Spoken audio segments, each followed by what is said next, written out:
Hello everyone and welcome to my channel. In today's video, I'm going to be talking to you about some of my goals I'll be working on in 2021. 2020 has been a lot of difficult milestones, changes, traumatic experiences, PTSD thoughts, hiring a awesome provider, meeting new friends in the community, getting on a pontoon boat for the first time in 10 years. All of my life is on film. So if you guys want to know how much I went through, check out my channel. I have so many videos.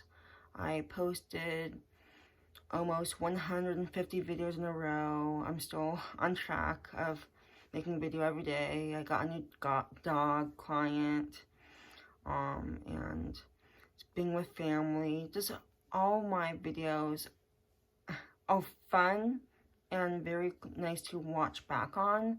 But my goals for 2021 is going to be a lot more different, I think, on my personal level of my comfort and in the community too. So number one is my emotions. I need to figure out my emotions and how to manage to feel calm.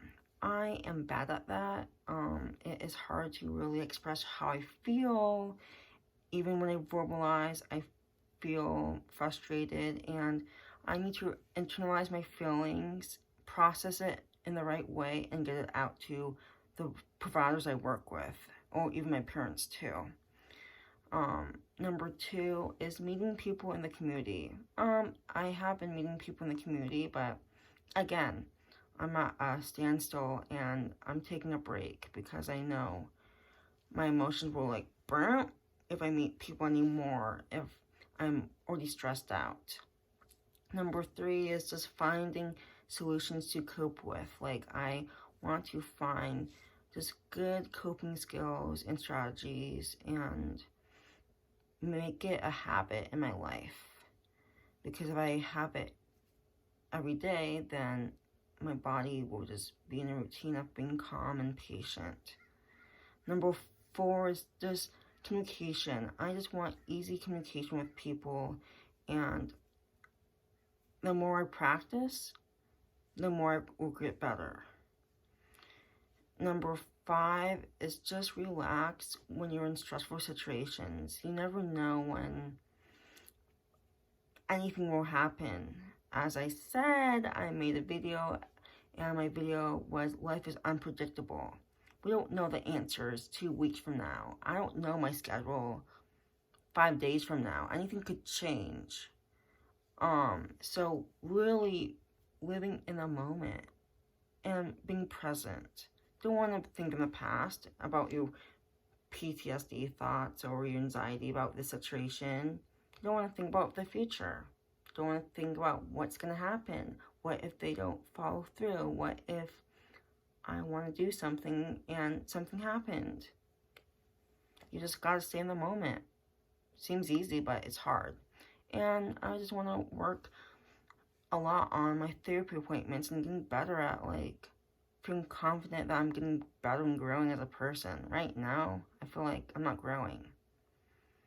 I'm growing a little bit, but I need to see it on paper. People say you grow a lot and you can mature, and the last 3 months you have grown a lot, but I don't see it on paper. I hear it when people say it to me, but I want it written down. And I think I'm ready to have a boyfriend. I think I'm ready. I'm ready to maybe just get in the community and getting a feel about males and females, and just going to more community events. So that is a pretty big deal too. I have my close friends on Zoom that I met through my disability community, and I have been seeing them with providers alone, and working with their providers alone with not my provider too, so that's been good. But I'm a really good college student, so I don't need to worry about that, but just how to be happy and not feel depressed. And these goals are really mental. As I said, I need to really find out the solutions and how to internalize my feelings and how my body operates. I gained a lot of knowledge about myself.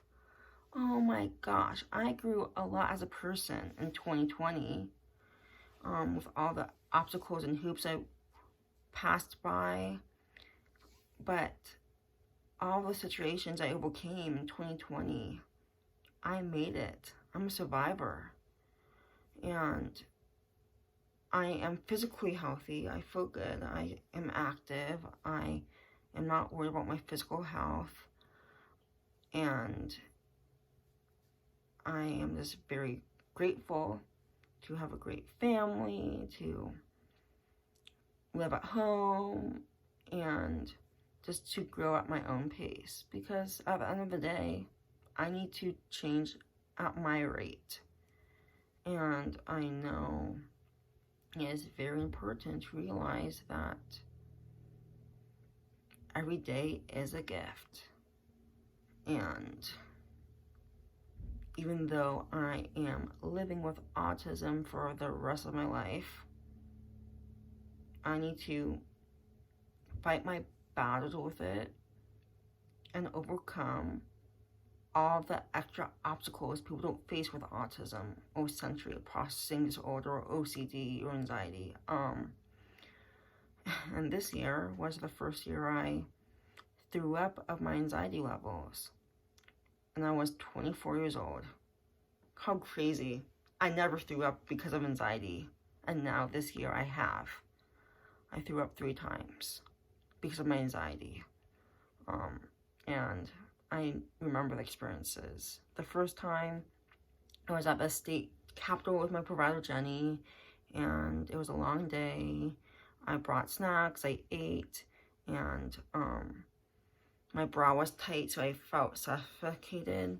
And then it was a long day, very draining to go to the capitol and listen to and advocate for services we receive for the disability community. And then by the end of the car ride, I was talking to Jenny, my provider, about how my mom was out of town and how I want some help with my homework. And that was when my acid reflux really made my gag reflex overcome, and I threw up on myself in my hand. And it was like, ugh. And Jenny had to pull over and wipe me down at the Walgreens parking lot. The second time was in September, and that was the last week of September, and that was when I was very emotional. I was starting my therapy sessions. I needed some help, and it was a very rough day. Again, I was at Jenny's house, and I was just like exploding and very upset, and I ate Thai food, and then I felt no one was there to help me, and my anxiety was so bad that I threw up in the bathroom downstairs before I left to go to my house. And then the third time was just a couple days ago. And that was when I didn't eat anything all day. It was on an empty stomach, but I had liquid in my system. And my anxiety was so bad that I said to Jenny that I needed to throw up. I needed to throw up 5 times. Then finally she pulled over and I threw up. And it was the first time that really hit me that I threw up with no food in my body. My body said throw up to make me feel better. And it is so bizarre that my anxiety has gotten worse over the years. And how my body takes over my mind and my whole thought process. I have meltdowns, I have shutdowns, I'm nonverbal, I'm quiet, I'm shy, I have social anxiety, I have all that. So just to discover that part of me. I would never have thought I would self-induce vomit to release my emotions. But again, my body took over. And just learning about myself and going on so many adventures. I did some overnights with Jenny. I did some fun things with Erica and Sarah. I hired a new provider for a few months during quarantine, and that went well. And then I didn't want to hire her again, so I fired her because I didn't want to work with her anymore, and I wanted my team to be the 3 providers I'm working with now. But overall, those are some of my goals, and just how to be polite and just take everything in and appreciate it, because not everyone has basic living things, and I'm grateful I have a house, and just grateful I have a great room I get to be in. But it'll be interesting to document my life next year. You have seen me grown so much, and documenting my life on video is amazing. So that is what my head is like right now, all over the place. And I know people get me. My providers, they get me. Having a young provider this year that I hired, wow, changing my life in a dramatic way. I have learned a lot from her. Couldn't have asked for anything better. Snickers is great. It was my last time raising my chickens, and I went to Mount St. Helens. Just so many life events. And my sister moving away to Connecticut for 2 years. Just really, I'm wanting 2021 to be fantastic. I have high hopes for 2021 with more adventures and learning and growing, and I'm still discovering more things about myself too, and internalizing thoughts and how to break down my thoughts and let it go or hold on to it. So that is my mini end of December goals and moving forward to January 2021. So thank you for watching, and I'll see you in my next video. Have a great day, everyone.